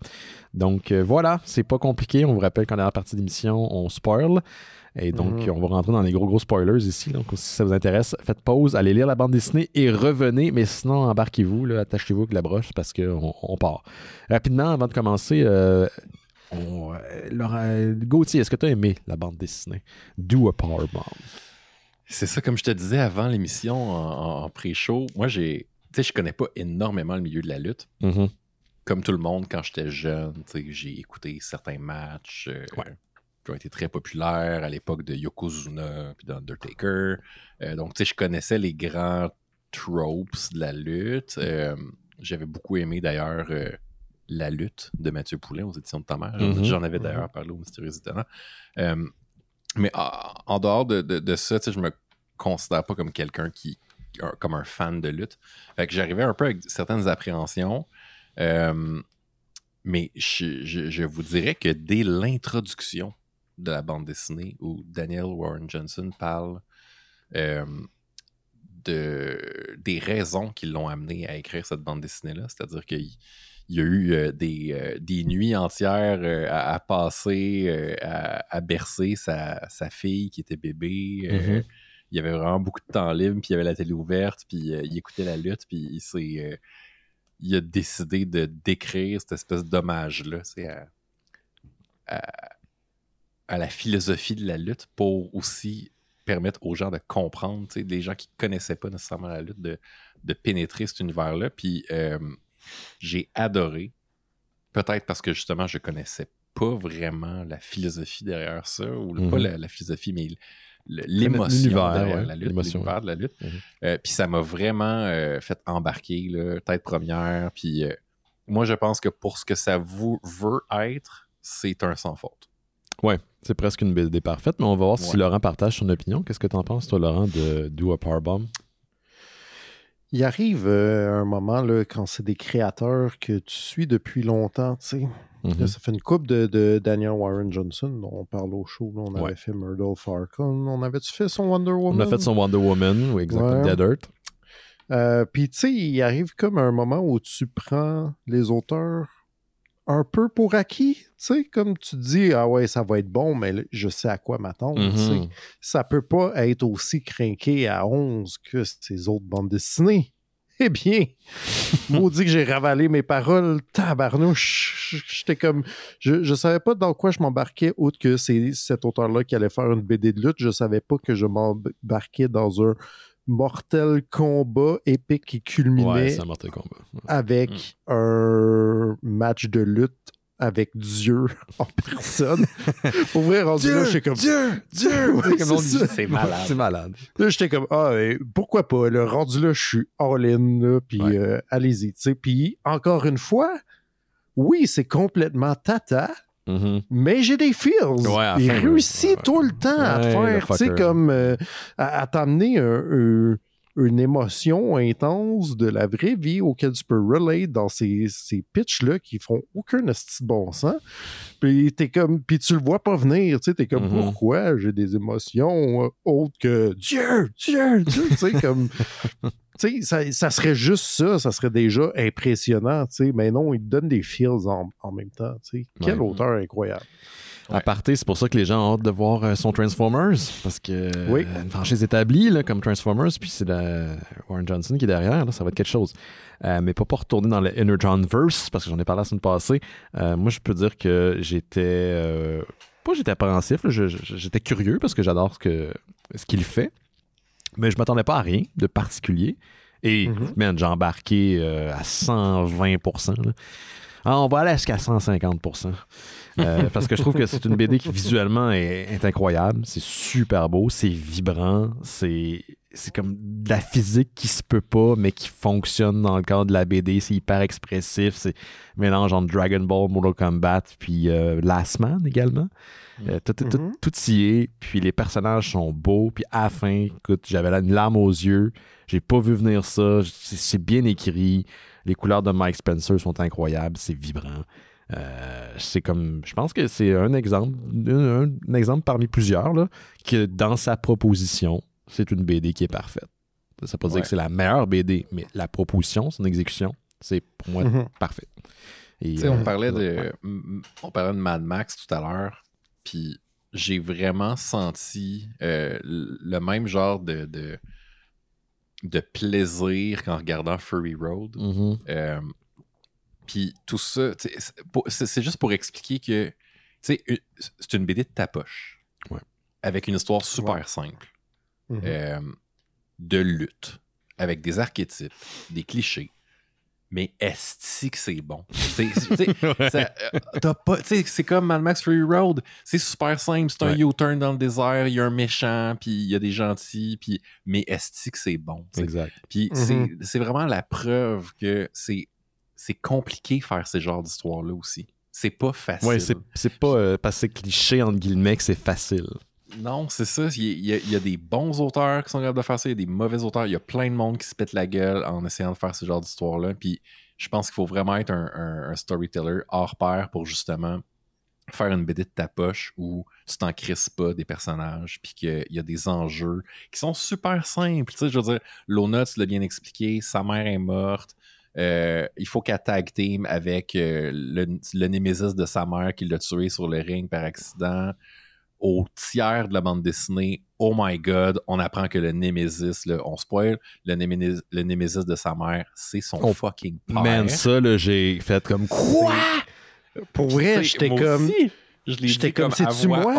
J'étais comme, c'est-tu moi qui est épais, genre? Non, mais le masque, il y a un masque et les cheveux longs. Il y a une perruque sous le masque. Il est très différent. Puis là, je repensais à la première case où on la voit, puis elle dit « Ah, papa va travailler parce que c'est avant qu'elle rentre dans le bain. Elle travaille là ce soir, fait que tu vas rester avec Uncle Blood, puis l'équipe. Puis je l'ai pas vu venir, man. Il m'a eu là, un cerf devant des lumières, là, comme... C'était incroyable. Tu sais, c'est ça, c'est super simple. T'sais, c'est vraiment le moteur narratif là, de base là, de genre oh mon Dieu, c'est son père. Là, on l'a fait 1000 fois, mais ça fonctionne super bien.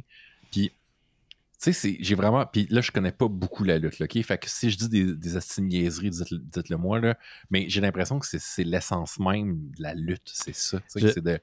Les revirements de situation à la dernière minute. Les combats qui finissent plus, tu sais, genre, oh mon Dieu, c'est pas fini parce qu'il y a ça, oh my god. Il réussit vraiment bien. Là. Si je peux te conseiller un truc, j'en ai pas parlé à l'émission, mais j'en ai parlé sur le Discord des Mystérieux Gauthier. Il y a une série qui existe, qui est sortie il y a 2 semaines, mais je me l'ai tapé en un week-end. Ça s'appelle The Wrestler. J'en ai-tu parlé à l'émission? J'en ai parlé peut-être. C'est sorti sur Netflix. C'est sorti sur Netflix, exactement. Ça, c'est une série de 7 épisodes produite par la BBC. Fait que c'est important que ce ne sera pas de la merde. Puis on suit des gens qui sont des lutteurs, mais des lutteurs niveau pas professionnel. C'est des gens qui appartiennent à une petite fédération. Je pense que c'est au Kentucky. Puis il y a une affaire que tu comprends vite. Puis là, je me prétends pas être professionnel de lutte, même si ça fait 3 ans que j'en écoute avec les gars sur Discord là, les dimanches. Une affaire que tu comprends, c'est que c'est une passion. Genre. C'est quand tu es là-dedans, là, je dis ça de façon positive, tu es un craquier mental. Tu vis pour le spectacle, où tu mets ta santé physique, mentale, puis même tes relations avec tes amis puis ta famille sur la ligne parce que tu veux performer, parce qu'il y a quelque chose que tu veux accomplir. Tu sais, la fin du film The Wrestler, là, quand le gars il veut mourir dans le ring, là, il fait un dernier acte qui sait qu'il va l'amener vers la mort, là, en écoutant de la lutte, puis tout le drama qui est derrière depuis 3 ans, là, puis comment les gens qui écrivent la lutte, comment on joue aussi avec l'appréhension du public, puis des rumeurs, puis on va réutiliser ça. Tu comprends ça, man. Puis il y a tellement d'indices dans BD pour les fans, mais en même temps, quand tu es néophyte, je pense que tu peux t'y retrouver, puis tu vas pas perdre. Juste donner un exemple pour appuyer ce que j'essaie de dire.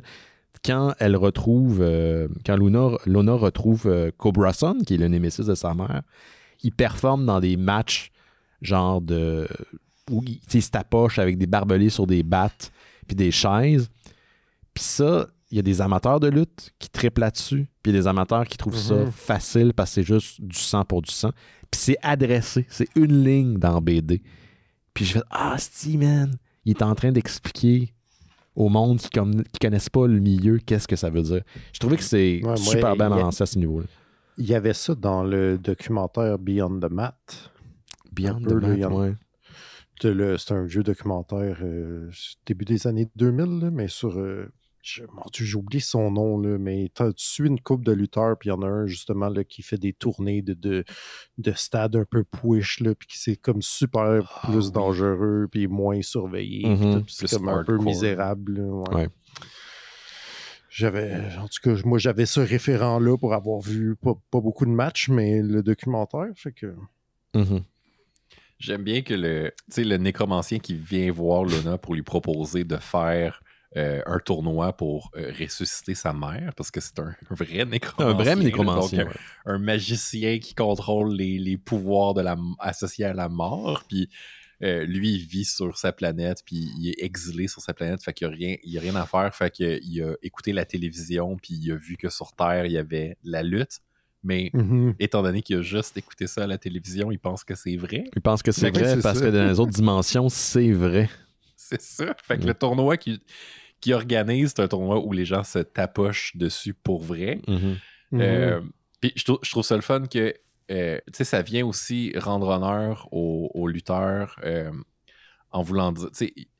Le fait que les personnages principaux soient bons dans le ring, dans le tournoi où les gens se frappent pour vrai, je trouve que ça vient rendre honneur au sport en disant non, c'est des athlètes. Ouais. S'ils voulaient lander pour vrai leur coup, ça ferait mal pour vrai. Puis il y en a qui se blessent pour vrai à cause de ça.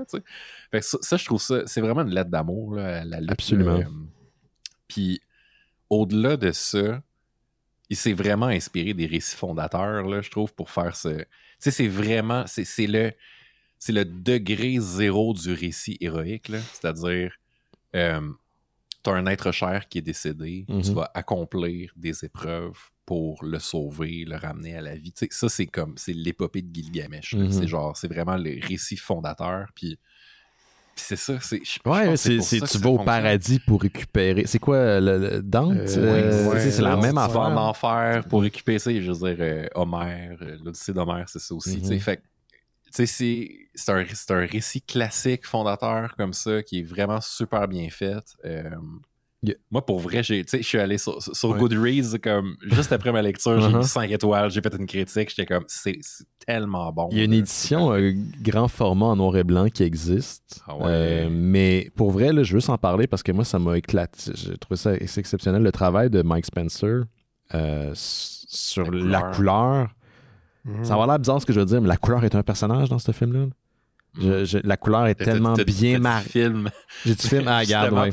Parce que la couleur est tellement bien faite. Est tellement bien faite. mais la couleur est en symbiose avec l'art. Puis des fois, tu as des artistes qui sont jumelés à des coloristes, puis pour X raisons, ça fonctionne pas. Là, man, chaque page sointe, man, du travail là, incroyable. Je suis en train de travailler sur le poster pour le mois d'octobre des Mystérieux, puis je rush juste à jumeler 2 couleurs, puis je me dis, mon Dieu, c'est un travail de moine, là, ça n'a pas de sens. Là. Mais en même temps, je l'ai dit en blague tantôt, mais je le crois, il y a un peu de la logique à la Dragon Ball. T'sais. Le personnage du nécromancien, là, il est sur une autre planète, mais en même temps, il a accès au paradis, puis il a des pouvoirs magiques. Garde, pas besoin de comprendre pourquoi. Qui check la télé. Ça n'a pas besoin d'être logique. C'est comme une logique qui appartient à la BD. Puis c'est correct. Quand tu le lis, tu ne sens pas que c'est garoché. Fait que quand tu arrives vers la fin ou dans le troisième acte, si on veut, ils sont confrontés à Dieu.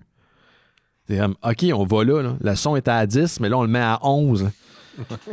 puis Dieu est représenté qu'un masque, of course. Puis Dieu, bien sûr, est un amateur de lutte parce qu'en tant que Dieu, créateur de tout, pas le choix. Même Dieu est omniscient, omnipotent. Exactement. Puis c'est important de souligner que Daniel Warren Johnson a commencé à aimer la lutte, comme tu l'as dit tantôt, Gauthier, en s'occupant de sa fille qui voulait pas dormir, qui faisait de l'insomnie. Fait que lui, il a une vision quand même relativement néophyte de ce milieu-là. Je pense que ça a aidé. Oui, exact.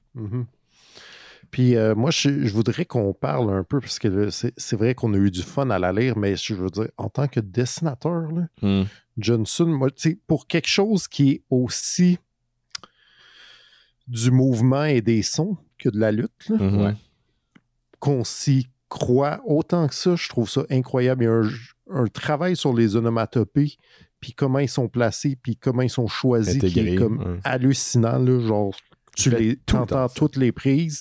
Il n'y a jamais un moment que tu es comme, j'ai pas compris la prise que cette personne-là s'est fait faire. Là. Ça, c'est incroyable. Là. Des fois, c'est comme des insane. Là. Pour vrai, là, je relisais des scènes de combat, puis je comprenais tout. Puis, tu sais, comme je disais, je suis pas un amateur de lutte, là, genre, mais tu sais, les marteaux-pilons, les suplexes, le mouvement fonctionne super bien. Les chops qui font des vagues sur les chests des dudes, man. Ça fait mal des chops, mais là, t'as mal en regardant le dessin. Puis il y a une prise que Dieu fait à la fin, là, qui est juste comme... les piliers du Golgotha. Oui, non, l'autre d'avant, je pense, c'est comme une genre de crucifixion. En tout cas, puis j'étais comme... C'est le seul bout où j'étais comme... Hein, qu'est-ce qu'il a fait, là? Puis là, j'ai relu, genre, les 2 images. Ça se passe en 2 cases, là, puis j'étais comme, ah, mon Dieu, ça doit faire mal, genre. Je suis comme... Même pour vrai, c'est incroyable. Fois, là, quand il fait partir les coups de poing. Les coups de poing, des fois, traversent le visage. Ouais. Je sais pas si vous avez vu ça. C'est comme si le coup devenait invisible là, ou éthéré. Juste pour dire à quel point il rentre. T'sais. Puis ça fonctionne au bout. Là, puis même, tu sais, il marque des fois dodge. Tu sais, comme en arrière, là, en background. Puis ça aussi, ça fonctionne super bien. C'est comme si... Tu sais, dans le manga aussi, on fait souvent ça, là, les personnages qui callent à voix haute leur pouvoir, leur move. Leur prise, ouais. Puis j'ai vraiment eu un feeling de, OK, ceci est ce que la bande dessinée à l'époque où doit être, à l'époque où on lit autant de mangas que de comic book américains. C'est-à-dire qu'il y a comme un mix entre les deux médiums, un mariage entre les deux médiums qui s'opère, puis c'est comme, OK, c'est ça qu'on peut faire, avec tous les codes, avec toutes les boîtes à outils qu'on a maintenant, qu'on lit de toutes, ça, on peut faire ça. Puis, genre, c'est difficile. J'imagine qu'il doit être doit être comme animateur de manga. Je peux pas croire. Son art est tellement infusé de ça que je sais pas. Parce que tu disais tantôt qu'il y a des mouvements qui se peut pas, mais que ça fonctionne dans le cadre de l'univers de la BD. À un moment donné, je sais pas c'est quel personnage, il reçoit un coup de pied dans le ventre. Tu sais, le coup de pied, man, c'est comme s'il pliait la personne en deux. Mais tout ce que tu vois, c'est pas une erreur d'anatomie, c'est l'expressivité de la BD. Puis c'est senti, puis ça fait mal. Tu sais, chaque coup... Tu sais, je sais pas pour vous, là, mais des fois, à un moment donné, c'est comme quand tu lis un livre ou une BD, tu oublies que tu lis, t'es juste dans l'action, puis c'est pas facile à faire, puis c'est hyper subjectif comme expérience. Mais moi, j'étais rendu là. J'entendais la foule, je voyais tous les mouvements, leur propre saveur, si je peux dire. Ils ont leur propre impact, ils ont leur propre son. C'est une grande bande dessinée. Là. C'est de haut niveau. Là. C'est de haute voltige. Comme un high flyer, comme certains lutteurs. Ben ouais, moi je recommande. Puis tu sais, c'est ça, là, comme on va le répéter, là, pas obligé de connaître ça, là, la lutte. Là, vous n'êtes pas obligé d'écouter la WWE à chaque week-end. C'est super accessible.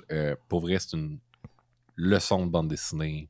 C'est 190 pages, 170 pages. J'aurais pris, là, tu sais, comme le combat contre Dieu, là, j'en aurais pris encore comme 20 pages, tu sais. Ben, si c'était un manga, ça aurait duré 20 volumes. Ça aurait dû genre, juste ce combat-là. Ce combat-là, contre Dieu, on va pas torcher ça en 10 pages. C'est 3 saisons de Dragon Ball X. C'est clair. J'aime bien aussi qu'ils réussissent pas, justement, à vaincre Dieu. Non, ils sont pas capables. Le feat derrière le combat, c'est qu'ils le font saigner. Il y a une goutte, puis c'est dramatique. C'est malade. Ouais. J'adore ça. Écoute, le Dieu gagne, fait que finalement, ils peuvent pas ramener la mère de Luna à la vie, mais le cadeau que Dieu y donne, la deuxième partie d'un souvenir qu'on a déjà exploré plus tôt dans la bande dessinée, puis tu te rends compte qu'elle est dans les estrades, sacrament. Là, j'étais comme, oh, fuck you, man. Pour vrai, tu peux pas me faire ça. Des bandes dessinées, c'est super émouvant. C'est vraiment beau. J'avais comme le frisson. J'avais une petite larme. Puis tu y attends pas, là. Tu t'attends pas. Parce que c'est ça qui est drôle, c'est que c'est une BD qui est, en guillemets, là, radiophonique, cliché, mais qui est pas prévisible. Ouais. Puis jusqu'à la fin, tu vas être en train de te demander où est-ce que ça s'en va. Tu comprends là, que Nécroton ne va pas ramener la mer. Là. Ça, c'est clair. Mais où ça va amener? Où ça va tomber? Qu'est-ce qui va arriver? Tu sais, même les méchants de la bande dessinée, ils ont des raisons valables d'être là. Ils veulent ramener chacun leur enfant respectif qui ont perdu au cancer ou à la maladie. Fait que même quand c'est des assholes tout le long, à la fin, man, c'est des heels, là, c'est pour l'expression, c'est des heels, c'est des méchants du ring. Tu as le feel pour eux autres parce qu'ils veulent ramener juste leur être cher. Ils ont des raisons qui sont tout à fait valables. C'est super beau. Ceux qui veulent se venger contre Nécroton, là, les Germaniques. Les Germaniques, oui, c'est ça. Ils ont toute une petite thématique de lutteurs assez le fun. Je pense que Laurent a aimé sûrement les orang-outans. Oui, quand même. Ouais. Je l'ai jamais entendu, celui-là. Audacieux. Merci. Je pensais que c'était le premier. Mon seul regret, en fait, c'est de ne pas avoir vu, puisqu'il y a comme un spread page où on voit toutes les équipes qui combattent, mais on ne les voit pas nécessairement tous les combats, mais il y a comme un tag team de mecha, genre japonais, que je suis comme, ceux-là, j'aurais aimé ça voir la game comme. C'est pas des mecha luchadors? Ils sont pas mexicains, genre? Je pense que en fait, ils viennent d'une autre planète, fait que c'est comme dur à dire, mais je suis comme... Puis ce qui est le fun, c'est que justement, Benoît, tu dis que à la fin, ça finit, puis on voit la mer dans les estrades, mais on comprend plein de choses aussi. On est capable de s'imaginer qu'ils reviennent sur Terre. Sûrement que Lona et son père vont faire de la lutte ensemble. Oui, ils sont réconciliés, ils sont proches maintenant. Qui ont fait la paix avec la mort de la mère. Puis c'est correct comme ça. Fait que on n'a comme pas besoin de suite, on est capable de l'imaginer dans la tête. C'est la seule chose qui n'est pas tout à fait résolue, pas proprement parlant, puis ça c'est peut-être la seule chose que je dirais, c'est l'oncle. On sait que l'oncle a été blessé, une blessure qui serait mortelle, ici sur Terre, ou à tout le moins il deviendrait paralysé. Puis on dit, non, on va être capable de l'aider, puis on le voit, puis il sort de cadre, puis on le voit plus. Ça, j'aurais peut-être aimé quelque chose qui aurait pu permettre de confirmer son statu quo à la fin de la BD, mais c'est tellement mineur, je pense que c'est pas nécessaire pour la conclure. Mais c'est la seule chose que j'aurais à dire. Ouais, ben écoute, je pense qu'on a fait pas mal le tour. Je pense que vous avez compris à la maison qu'on a aimé ça. Oui. Et vous allez aimer ça. Vous allez aimer ça. Vous allez aimer ça. Allez vous acheter ça dans votre comic shop local. Allez-vous acheter ça. Puis, je pense qu'elle est disponible en français, Laurent. Ça se peut-tu? Oui. Oui, en fait, moi, je l'ai lu en français parce que... Grande édition en français? Plus grande édition? Ouais, normal, mais hardcover, mettons. Okay. Moi, chez Urban Indies. Ouais. Nice, hein? Ouais, chez Urban. Cool. OK, c'est Urban qui ont les droits pour Image en partie chez... En bonne partie, pas mal ouais, toutes... quand même... C'est hâte qu'ils font... Ben, non, c'est pas vrai, parce qu'il y en a quand même beaucoup chez Delco aussi, tu sais. OK. Ils se partagent les propriétés. Ouais, c'est ça. Je pense qu'ils vendent ça à pièce. Là. De toute façon, c'est sûr qu'ils ont tout d'ici, mais le reste, ça dépend. Ils font des très belles éditions francophones, on l'a souvent dit. Ouais. C'est cartonné, puis vraiment fantastique. Hey, Laurent, t'étais pas là tantôt, mais j'ai appelé, j'ai rappelé. J'ai dit aux Mystérieux Étonnants, les gens à la maison, qu'on va faire un show live pour octobre. Je vais l'annoncer tout de suite. Je vais aller plus dans les détails dans les prochaines semaines parce que tout ça va rentrer dans le cadre d'un autre événement. Mais tout ça pour vous dire que le lundi 30 octobre, réservez votre date pour être parmi nous pour notre spécial d'Halloween des Mystérieux Étonnants. Le premier live d'Halloween depuis très, très, très longtemps, parce que notre premier live devant le public date de mai dernier pour la 800e. Ça faisait 3 ans qu'on n'avait pas vu les gens en présentiel comme ça. Mais là, c'est le premier live d'Halloween depuis encore plus longtemps, je pense, que le dernier live devant le public. On va faire ça à 19h au Patrovis. Je vais vous donner des informations dans pas long. Comment acheter les billets, ça risque d'être le même prix à peu près que durant la 800e. Il y a des places limitées, puis on va commencer ça un petit peu plus tôt. Inquiétez-vous pas, si vous étiez là à la 800e, ça finira pas aussi tard. Là, il n'y aura pas d'événement auparavant, donc on va pouvoir faire des tests sonores. Fait que tout ça pour vous dire qu'on vous garde, on vous appelle bien plus tôt pour vous laisser partir plus tôt, sachant qu'on est en début de semaine, puis que ben, c'est ça, que le lendemain, c'est l'Halloween. Il y a des gens qui ont des enfants. Mais c'est quand même nice parce que... J'espère qu'on va pouvoir prendre un break à mi-chemin de l'épisode. Je pense qu'on n'en aura pas besoin. Ça t'amènera un petit genre à la Joe Mad là, pour calmer ta vessie. Mais tout ça pour dire que tu m'as fait perdre mon idée, mon esti. Où est-ce que je dois aller avec ça de tabarnak? On va avoir du fun. Oui, on va avoir du fun. Oui, c'est ça. C'est la première fois qu'on fait non seulement un live, pas durant un week-end, un vendredi ou un samedi, mais un lundi. Mais c'est ça. On enregistre les lundis, on diffuse les lundis, puis là, on va en plus faire un live. C'est comme la première fois qu'on va faire ça, la journée qu'on enregistre l'épisode. Puis je vais vous dire pourquoi dans les prochaines semaines, parce que là, je peux pas trop rentrer dans les détails, mais ça va être annoncé prochainement.